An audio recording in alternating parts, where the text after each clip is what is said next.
sickness known as hate. Not a virus, not a microbe, not a germ, but a sickness nonetheless. Highly contagious, deadly in its effects. Don't look for it in the Twilight Zone. Look for it in the mirror. Look for it before the light goes out altogether. Okay. Hello, Mr. Surley. Next time on, we bring you a few decibels of sound in a bizarre opus about a man. Okay, so this particular show, Twilight Zone, I Am the Night, Color Me Black, was originally aired in March of 1964 by the famous screenwriter Rod Serling. And so pretty much, the plot is that a guilty man was hung because he attacked and killed a Klansman. And within that attack, the twist is the phenomenon that,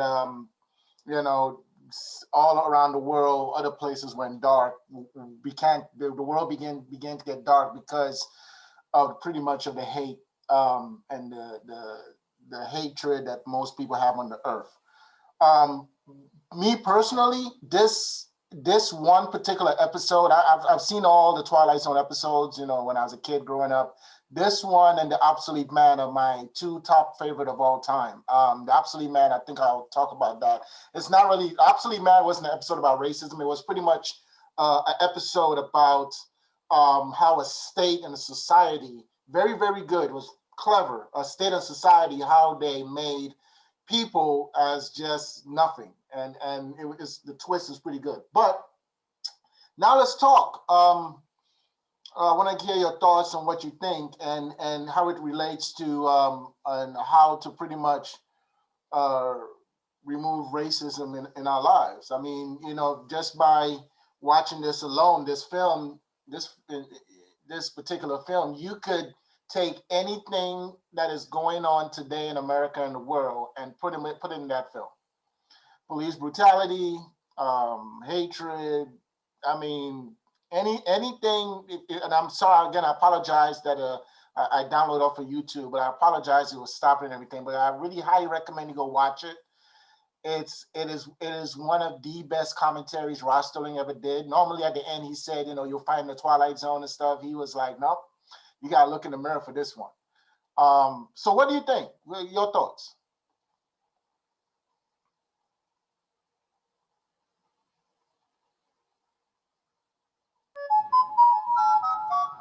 Here?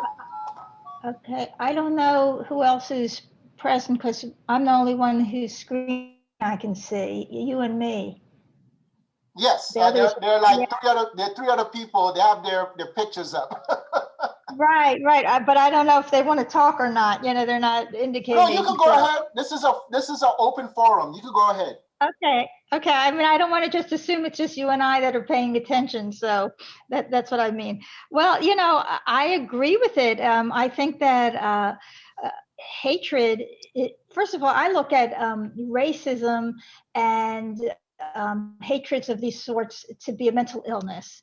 And it seems that I am not too far off the mark after attending online YouTube, a neuroscience series of lectures, a class on behavior.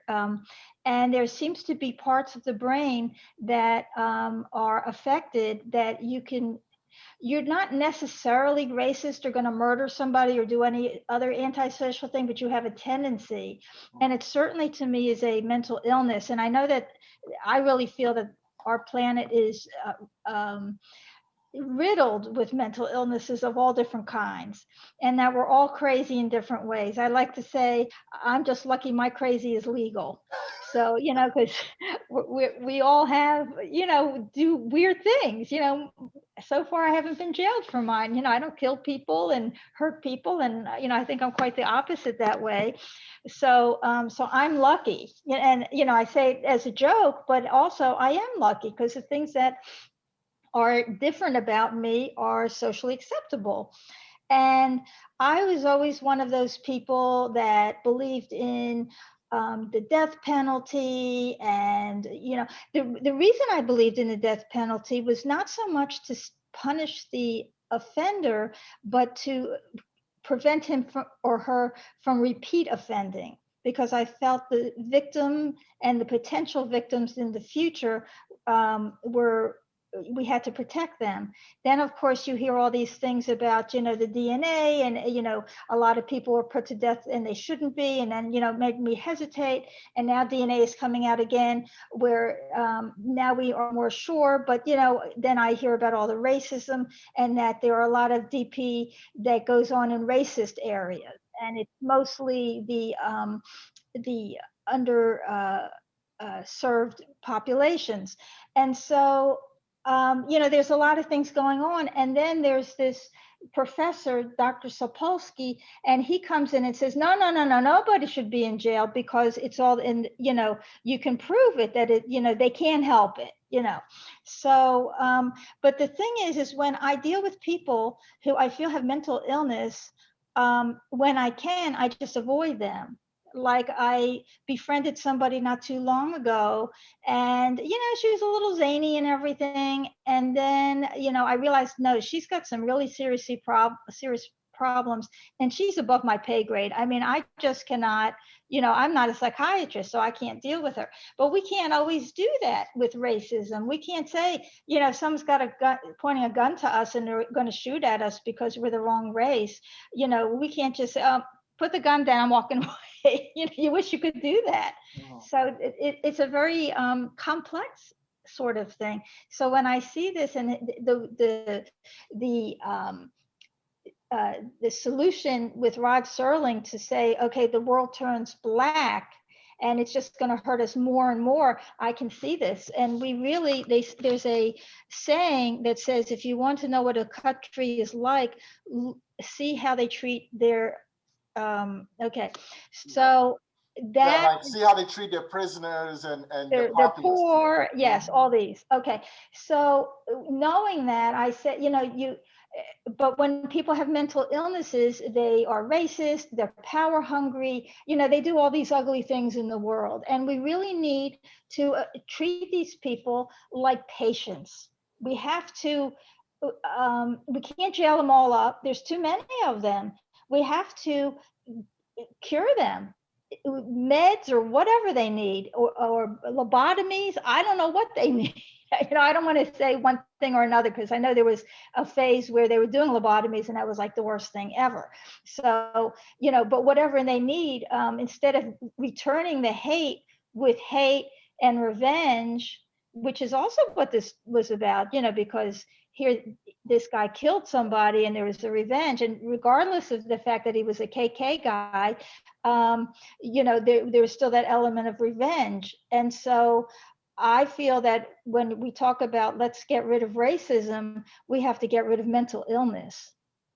So Debbie, can you mind if I say Debbie, if you don't mind? That's my name. So can I, I'm sorry, Nicole, go ahead, Nicole, go ahead. Yeah, that's a very interesting take. I don't think I've ever heard of that. As far as the mental, the neurologic, I don't think I've ever heard of that. I think commonly we hear about the fear. To me, it all boils down to kind of the fear of a genetic annihilation.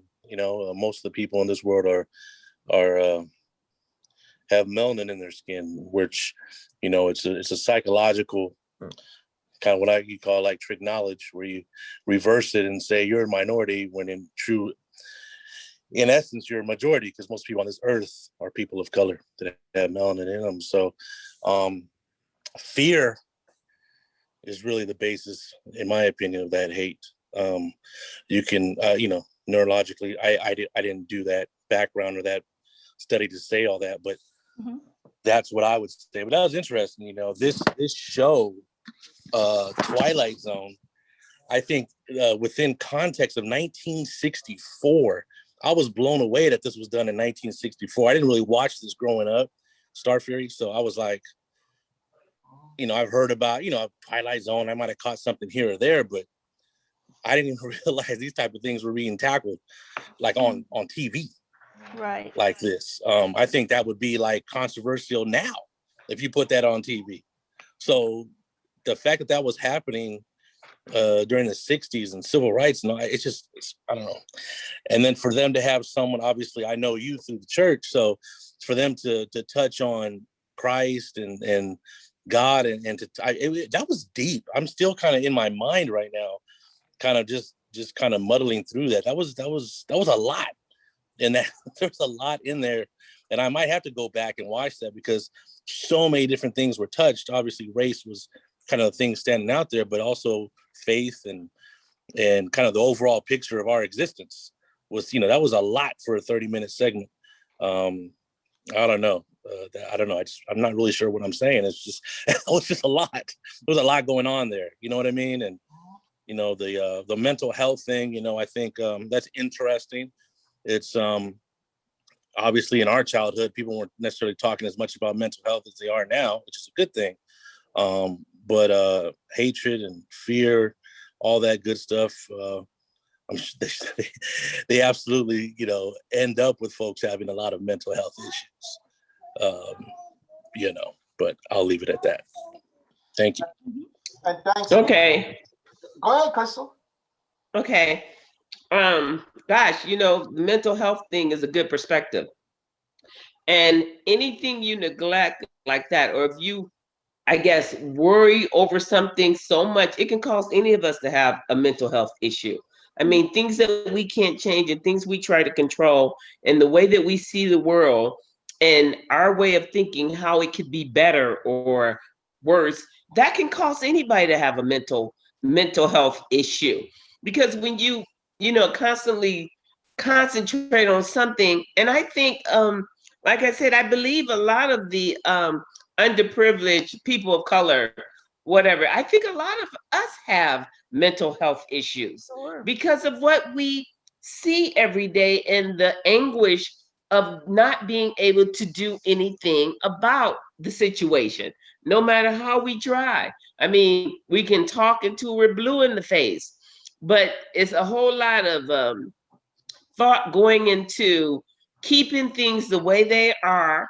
There's a whole lot of thought going into ignoring what's truth and honest and in our face. Of course, it's going to cause a mental health issue on both parts. Both parts. I mean, the people of color and the people that's perpetrating these cruel acts. I mean, so it's a very insightful way to look at it. And I'm in total agreement with, I mean, even though it's a choice, it is a choice. I mean, you can decide whether or not you want to like something or whether you want to follow something. But when you spend all your day and night trying to keep things the way they are because they're perfect for you, and it doesn't matter who else it harms, then yeah, you can honestly say that person is dealing in some psychological problems. Definitely. And I've never seen that Twilight film either. So I have to go back and look at it. What is the name of it? It's called the episode, the Twilight Zone is it's a long one. Normally Rod Sterling keeps it short, but this one is called I Know. I Am the Night, Color Me Black. Oh, I Am the Night, Color Me Black. Okay, I'll look for that one. I'll put it I'll put it in the chat for you. Okay. Yeah, it was interesting. Interesting. I mean, it is because I'm a sci-fi person. I grew up with Star Trek, and even on Star Trek, I have to even show you the episode where, I'm sorry, Angie? Oh, I was just gonna say, along with the fear, and it was something else that was said, that it's also a learned behavior, like in like a groupthink behavior. So some of them aren't necessarily fearful, but if the rest of the group, behaves in a certain way, then